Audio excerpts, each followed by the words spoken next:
मित्रों, free legal advice channel में आप सभी का स्वागत है। पिछले विधिक सेगमेंट में आपको आईपीसी सीआरपीसी एविडेंस के संबंध में विस्तृत जानकारी दी जा चुकी है। आज विधिक सेगमेंट में हम शुरुआत करते हुए मित्रों विद्युत अधिनियम 2003 के संबंध में आपको जानकारी देंगे, जो आपके लिए बहुत उपयोगी है। प्रत्येक ऐसा व्यक्ति, चाहे घरेलू हो चाहे कॉमर्शियल हो, जो भी प्रत्येक बिजली का उपयोग करता है, उसके लिए विद्युत अधिनियम की जानकारी होना मित्रों बहुत ही आवश्यक है। ये मित्रों आज हम इस विधिक सेगमेंट में ये विद्युत अधिनियम 2003 का जो इसका वर्णन किया गया है, भाग 1 से लेकर 18 भाग तक डिस्क्रिप्शन इसका किया गया है। 18 भागों में इसको बांटा गया है। भाग 1 में इसके प्रारंभिक भाग में विद्युत इसको परिभाषित किया गया है। ये विद्युत अधिनियम क्या है और विद्युत कौन कौन सी विद्युत, जल विद्युत, वह जल विद्युत के द्वारा, और ये लाइन विद्युत, ये किस तरीके से विद्युत कितने प्रकार की होती है, इसके संबंध में परिभाषित किया गया है 1, 2, 3 के संबंध में। और ये 3 में मित्रों भाग 3 में उत्पादन है, विद्युत का उत्पादन ये। और ये भाग 2 में है मित्रों राष्ट्रीय विद्युत नीति है। भाग 2 में राष्ट्रीय विद्युत नीति के अंतर्गत ये उल्लिखित किया गया है। भाग 4 में है मित्रों अनुज्ञापन। भाग 5 में है विद्युत प्रेषण अंतर। और भाग 6 में है विद्युत वितरण। भाग 7 में है टैरिफ, इसमें विद्युत टैरिफ की व्यवस्था का वर्णन किया गया भाग 7 में। तो भाग 8 में है संकर्म, ये विद्युत का। भाग 9 में केंद्रीय विद्युत प्राधिकरण है। भाग 10 में विनिमय आयोग। भाग 11 में विद्युत अपील अधिकार है। भाग 12 में अन्वेषण प्रवर्तन है। भाग 13 में बोर्ड पुनर्गठन है। भाग 14 में अपराध शस्तियाँ हैं, कौन कौन से अपराध विद्युत अधिनियम में आएंगे, ये मित्रों इम्पॉर्टेंट, इसके संबंध में भी आपको हम बताएंगे। भाग 15 विशेष न्यायालय है। भाग 16 विवाद समाधान है। भाग 17 में अन्य उपखंड दिए हुए हैं। भाग 18 में प्रकीर्ण अपील है, इसके संबंध में इसको उल्लिखित किया गया है। अब मित्रों आपके लिए इम्पॉर्टेंट है विद्युत अधिनियम के अंतर्गत विद्युत चोरी जो मामले विद्युत विभाग दर्ज करता है, भाग 14 में उल्लिखित है अपराध और उसकी शस्तियाँ। ये जानकारी मित्रों आपके लिए बहुत आवश्यक है। मित्रों प्रथम दृष्टया आप ये जान लीजिए कि प्रत्येक विद्युत उपभोग करने वाला घरेलू भी हो सकता है, कॉमर्शियल भी हो सकता है, इंडस्ट्रियल भी हो सकता है। तो ये विद्युत अधिनियम 135 के अंतर्गत यदि आप विद्युत चोरी करते पाए जाएंगे तो विद्युत विभाग सीधे FIR आपके विरुद्ध दर्ज करा देगी। वो विद्युत जब FIR आपके विरुद्ध थाने में दर्ज हो जाएगी विद्युत विभाग के द्वारा, उसमें मित्रों ये निर्धारित किया जाता है, जब आप कटिया चोरी करते पाए जाते हैं, कटिया कनेक्शन धारक कहा जाता है उसको विद्युत चोरी का, तो इसमें 135 के अंतर्गत जब आपके विरुद्ध अपराध दर्ज हो जाएगा तो ये घरेलू, हम मित्रों आपको क्रमशः बताना चाहते हैं, अगर घरेलू आप विद्युत चोरी करते पाए जाएंगे तो 6 महीने का असेसमेंट निर्धारित करते हैं वो 3 गुना पेनाल्टी के साथ। और उसमें समल शुल्क घरेलू कंज्यूम, अगर 1 किलोवाट तक बिजली कंज्यूम करते हैं तो उसमें ये माना जाता है कि लाइट फैन कि विद्युत आप कंज्यूम कर रहे थे, विद्युत उपयोग कर रहे थे। तो इसमें मित्रों 4000 रुपये समन शुल्क है, प्लस 3 गुना असेसमेंट। 3 गुना विद्युत जो भी आपका लॉस किए हैं विद्युत का, वो 3 गुना असेसमेंट निर्धारण किया जाता है। तो 3 गुना असेसमेंट का अनुमानतः मित्रों ये मान के चले 10,000 से लेकर 12, 15, 20,000 के बीच में हो सकता है। तो असेसमेंट 3 गुना पेनाल्टी वो निर्धारण करेगा विद्युत विभाग, और 4000 समन शुल्क। अब मित्रों ये जानना आपके लिए आवश्यक है, जब आपको 4000 रुपये समन शुल्क हो जाएगा और असेसमेंट विद्युत विभाग को जो आपने चोरी किया है कटिया कनेक्शन में घरेलू कंज्यूम विद्युत उपयोग किए हैं, तो उसका ये 4000 रुपये मित्रों आपका जब समन शुल्क जमा करेंगे तो ये समन शुल्क की रसीद विशेष न्यायालय इसके लिए गठित किए जाएंगे। उस न्यायालय के अंतर्गत आप समन शुल्क रसीद दाखिल करेंगे विद्युत विभाग में जमा करके, और जो असेसमेंट निर्धारण किया जाएगा उसका न्यूनतम विद्युत विभाग के द्वारा कितना निर्धारण किया जाता है वो आपको जमा करना पड़ेगा। जमा करने के बाद विद्युत विभाग के नियमतः है मित्रों उसमें न्यायालय में चार्ज बनाया जाएगा। न्यायालय द्वारा चार्ज बनने के बाद अब आपके विरुद्ध विद्युत विभाग के कर्मचारी गवाही देंगे। उसमें लाइनमैन हो सकते हैं, संविदा कर्मी हो सकते हैं, जेई हो सकते हैं। ये आपके अगेंस्ट दे देंगे बयान कि इन्होंने समन शुल्क जमा कर दिया है और ये असेसमेंट इनका निर्धारण किया गया, ये भी इन्होंने जमा कर दिया है।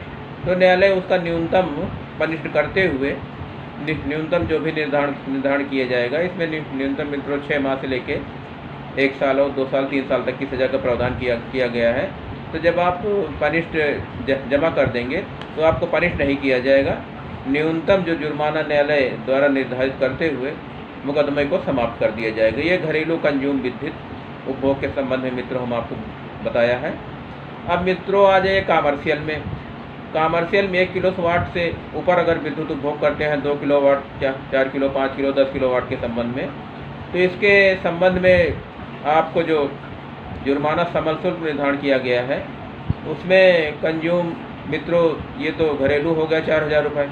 इसमें मित्रों निर्धारण किया गया है 6000 से लेकर 10,000 तक ये आपको पनिष्ड किया जा सकता है जुर्माने से, पेनाल्टी जिसे कहा जा सकता है, प्लस 3 गुना प्लस ये जमा करने के बाद जो भी निर्धारण किया जाएगा, ये आप इससे ऊपर जैसे आप समरसेबल चला रहे हैं कटिया लगा करके, या कॉमर्शियल और कॉमर्शियल उपयोग कर रहे हैं, लोहे की दुकान चला रहे हैं या अपनी एक जनरल स्टोर दुकान चला रहे हैं, तो 1 किलोवाट से ऊपर जब बिजली कंज्यूम करेंगे तो उसका असेसमेंट आपका जो 10, 12, 15 हज़ार की मध्य हो सकता है, आपका 25, 30 हज़ार, 35 हज़ार, 40 हज़ार की मध्य हो सकता है।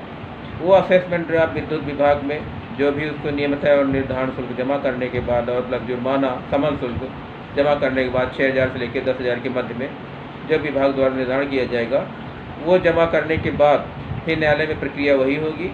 न्यायालय द्वारा आपको बेल दे दी जाएगी और उसके बाद जमानत कराने के पश्चात सीधे आपका ट्रायल आ जाएगा।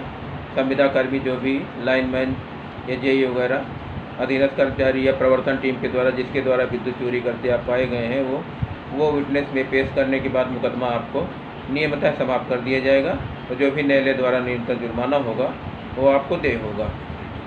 ये मित्रों विद्युत 135 विद्युत चोरी अधिनियम के अंतर्गत है। यदि एक बार चोरी करने के बाद मित्रों अगर दोबारा चोरी करते पाए जाते हैं तो उसमें उसका पेनाल्टी का प्रावधान मित्रों 6 गुना है। जो 3 गुना असेसमेंट निर्धारण किया जाता है वो 6 गुना है। समन शुल्क मित्रों वही है, से पेनाल्टी आपकी बढ़ जाएगी। जो 3 गुना आपकी राशि वसूली जाती है वो 6 गुना वसूली जाएगी और समन शुल्क वही आपका निर्धारित रहेगा। घरेलू कंज्यूमर में 4000 रुपये 1 किलोवाट तक, इसके और ऊपर कंज्यूम करते हो तो 6000 से 10,000 के बीच में समन शुल्क आपसे लिया जा सकता है और प्लस विद्युत कितना उपभोग किए हैं वो आपसे लिया जाएगा। फिर उसके बाद न्यायालय द्वारा निर्धारण करते हुए विशेष न्यायालय जो गठित किया गया उसके अनुसार मुकदमा आपको समाप्त किया जाएगा। इसी प्रकार मित्रों इंडस्ट्रियल में है। इंडस्ट्रियल अगर आपको इंडस्ट्री वगैरह एक चोरी करते पाए जाते हैं, विद्युत चोरी विदाउट कनेक्शन की चोरी करते पाए जाते हैं, तो उसमें भी मित्रों यही है, उसका असेसमेंट और समन शुल्क ज़्यादा ही होगा। वो मित्रों समन शुल्क भी आपका 15 से 20,000 और 25,000 की समथिंग हो सकता है और उसका असेसमेंट मित्रों 1 लाख, 1.5 लाख, 2 लाख के बीच में हो सकता है। उतना जमा करने के बाद भी आप उससे मुक्ति पाएंगे। उस कंडीशन में मित्रों आपके पास चोरी करते पाए जाते हैं, अगर आप नहीं चोरी करते हुए पाए गए हैं और नहीं जमा कर रहे हैं, समन शुल्क नहीं जमा कर रहे हैं, असेसमेंट नहीं जमा कर रहे हैं, तुरंत विद्युत विभाग एक्शन लेते हुए न्यायालय में प्रत्यावेदन देगा और आपकी विद्युत कार्रवाई करते हुए सीधे आपको न्यायालय जेल भेज सकता है। और जेल भेजने की प्रोसेस में मित्रों इसमें 1 साल से लेकर 3 साल, अगर दोबारा चोरी करते हैं तो 5 साल तक की सज़ा की व्यवस्था इसमें की गई है। तो इस तरीके से ये विद्युत अगर चोरी करते पाए जाते हैं तो इसमें ये सज़ा की प्रावधान और ये व्यवस्था दी गई है, इसमें आप दंडित किए जाएंगे। इसलिए मित्रों विद्युत चोरी करना अपराध है, इसके संबंध में आप लोग हमेशा सतर्क रहें। अब मित्रों आ जाएँ 135 के बाद 136 विद्युत अधिनियम में मित्रों, यदि आप मीटर आपके पास लगा हुआ है, घरेलू कंज्यूमर हैं और मीटर से बाईपास करके आप चोरी करते पाए जाते हैं, तो इसमें भी मित्रों 10,000 तक के आपसे जुर्माना विद्युत विभाग लगा सकता है और आप इसको सीधे वसूली कर सकता है। कनेक्शन धारक है, कनेक्शन धारक होने के बाद मीटर से बाईपास करके आप विद्युत चोरी करते पाए जाते हैं, उसमें भी सज़ा का प्रावधान वही है, 1 साल से लेकर 3 साल के सज़ा का प्रावधान और जुर्माना जो 10,000 रुपये आपको जुर्माना लगाया जा सकता है। ये न्यायालय के द्वारा और दंडित आपको भी किया जा सकता है 1 साल से लेकर 3 साल, 5 साल के मध्य में, और जुर्माना जो है 10,000 रुपये आपको देना पड़ सकता है। अब मित्रों आ जाइए 137 में। 137 में कुछ उपक्रमों में विद्युत चोरी की प्रावधान की व्यवस्था की गई है। इसमें भी 10,000 रुपये तक आप जुर्माना लगाया जा सकता है। अब मित्रों आ जाइए विद्युत अधिनियम धारा 138 में। 138 में सजा की ये व्यवस्था है, यदि आप विद्युत कनेक्शन धारक हैं और कनेक्शन धारक होने के बावजूद विद्युत चोरी करते हैं तो इसके अंदर पनिशेबल है, दंडनीय है। इसमें भी मित्रों यदि आप कनेक्शन धारक हैं और एक बार आपका कनेक्शन विच्छेद कर दिया गया है, कनेक्शन काट दिया गया है, दोबारा अगर आप उससे चोरी करते पाए जाएंगे तो इससे भी विभाग के द्वारा हैवी जुर्माना वसूला जा सकता है। इसमें भी मित्रों असेसमेंट आपका मैक्सिमम निर्धारित किया जा सकता है। अगर घरेलू कंज्यूमर हैं और चोरी करते पाए जा सकते हैं तो इसमें भी आपसे 15-20 हज़ार के बीच में 1 किलोवाट की समथिंग दिया जा सकता है। अगर इससे ऊपर आप विद्युत चोरी कर रहे हैं तो इसमें मित्रों आपका 10,000 से 20,000, 25,000, 50,000 की समथिंग आपसे समन शुल्क क्या असेसमेंट विद्युत निर्धारण जो किया करेगा वो आपसे वसूल सकता है विद्युत विभाग। तो ये 130 एक्ट के अंतर्गत ये प्रावधानित किया गया है और इसमें भी 10,000 रुपये तक का जुर्माने की भी व्यवस्था की गई है। ये विद्युत आपके कनेक्शन धारक होते हुए अगर विद्युत चोरी करते पाए जाते हैं तो इसमें भी दंडित किए जाते हैं 3 साल से 5 साल के मध्य में और प्लस जुर्माना 10,000 रुपये। इस तरीके से मित्रों अगर आप दोबारा चोरी करते पाए जाएंगे वो 138 के अंतर्गत दंडनीय होंगी। कनेक्शन धारक होते अगर दोबारा चोरी करते पाए जाएंगे तो इसमें मित्रों 6 गुना पेनाल्टी विभाग वसूल सकता है। 138 में भी 3 गुना पहले बार चोरी करने पर, कनेक्शन धारक होते हुए अगर दोबारा चोरी करते पाए जाते हैं तो इसमें 6 गुना मित्रों आपसे सीधा विभाग वसूल सकता है। जो असेसमेंट विभाग द्वारा निर्धारण किया जाएगा वो आपको देय होगा और प्लस जुर्माना जो भी समझ शुल्क निर्धारण करेगा विभाग द्वारा, जो 6,000 और 15,000 के मध्य जो भी जुर्माना निश्चित किया जाएगा विभाग के द्वारा, कितनी विद्युत चोरी किया है, कितने किलोवाट की विद्युत चोरी किया है, तो वो निर्धारण करते हुए विभाग में आपको समन शुल्क प्लस असेसमेंट जमा करने के बाद भी आपका निस्तारण हो पाएगा। इसके संबंध में अगर मुकदमा पंजीकृत हो जाता है तो प्रक्रिया मित्रों वही है, सीधे आपको समन शुल्क जमा करके सीधे रसीद दाखिल करनी पड़ेगी न्यायालय में, फिर न्यायालय द्वारा आपको चार्ज बनेगा और जमानतें आपको देनी पड़ेगी। ये जमानतें देने के बाद जब आप न्यायालय द्वारा चार्ज गठित किया जाएगा तो उसमें संविदा कर्मी, लाइनमैन, जेई जो भी कर्मचारी होंगे उनके बयान होंगे। बयान होने के पश्चात न्यायालय द्वारा जो निर्धारण होगा न्यूनतम में विभागीय अनुसार वो आपको जमा करके आपको मुकदमा दोष मुक्त कर दिया जाएगा। 139 और 40 ये भी विद्युत चोरी के संबंध में है, उपबंध किए गए हैं। इसमें भी 10,000 रुपये सीधे जुर्माना किया जा सकता है यदि आप विद्युत चोरी उपक्रम में अगर किसी विद्युत उपक्रम में चोरी करते पाए जाते हैं, सीधे चोरी करते पाए जाते हैं, इसमें 10,000 रुपये विभाग सीधे आपको जुर्माना वसूल सकता है 39-40 के अंदर। इस तरीके से मित्रों विद्युत अधिनियम की धारा 135 से लेकर 140 के संबंध में आपको हम डिस्कशन करते हुए जानकारी दिया है। इसलिए इस प्रकार से विद्युत में इसमें सजा के प्रावधान की व्यवस्था की गई है और इसमें विद्युत चोरी आप करते पाए जाते हैं तो इसमें दंडनीय व्यवस्था इसमें दी गई है। और ये 135 में भी मित्रों जहाँ की दंड की प्रावधान की व्यवस्था है, तो अगर मान लो 1 किलोवाट से ऊपर 10 किलोवाट तक चोरी करते पाए जाते हैं तो इसमें भी वही 3 गुना से 6 गुना का असेसमेंट प्लस 5 वर्ष की सजा प्लस जुर्माना दोनों व्यवस्था इसमें दी गई हैं। तो 136 में जो मित्रों बताया गया विद्युत लाइनों की संबंध में जो चोरी करते आप पाएंगे मीटर तो बाईस पास करते हुए 136 मित्रों बताया है।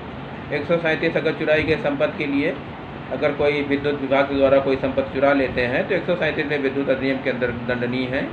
और 138 में विद्युत जो कनेक्शन धारक पर होते हुए अगर विद्युत चोरी करते पाए जाते हैं तो उसमें ये व्यवस्था दी गई है। इस तरीके से मित्रों विद्युत अधिनियम की आप अगर चोरी करते पाए जाते हैं तो न्यायालय द्वारा भी दंडित किए जाएंगे और अर्थदंड आपको विद्युत विभाग के द्वारा भी देय होगा। जब तक विद्युत विभाग के द्वारा अर्थदंड से आप नहीं देंगे तब तक आप न्यायालय द्वारा किसी भी समय परीक्षण होने के बाद न्यायालय आपको हैवी जुर्माने से दंड नहीं कर सकता है, सज़ा से दंड नहीं कर सकता है 3 साल से लेकर 5 साल के मध्य। तो इस तरीके से ये इसमें प्रावधानित किया गया है। तो ऐसी व्यवस्था से मित्रों आप सतर्क रहें। विद्युत विभाग से अगर चोरी करते पाए जाते हैं तो आप न्यायालय द्वारा भी दंडनीय है, विद्युत विभाग के द्वारा अर्थ के रूप में दंडनीय है। तो ये जानकारी आपको मित्रों बहुत आवश्यक है। ऐसी जानकारी होने से मित्रों हमेशा आप अपने अधिकारों और कार्यों पर सजग रहेंगे और विधिक जानकारी होगी तो आप हमेशा जो है अपनी रक्षा सुरक्षा हर तरीके से हर मामले से कर सकते हैं। इसलिए विद्युत अधिनियम की ये जानकारी आपके लिए विशेष मित्रों आवश्यक है। मित्रों धन्यवाद। विधिक सेगमेंट में और हम आपको जानकारी देंगे। धन्यवाद मित्रों।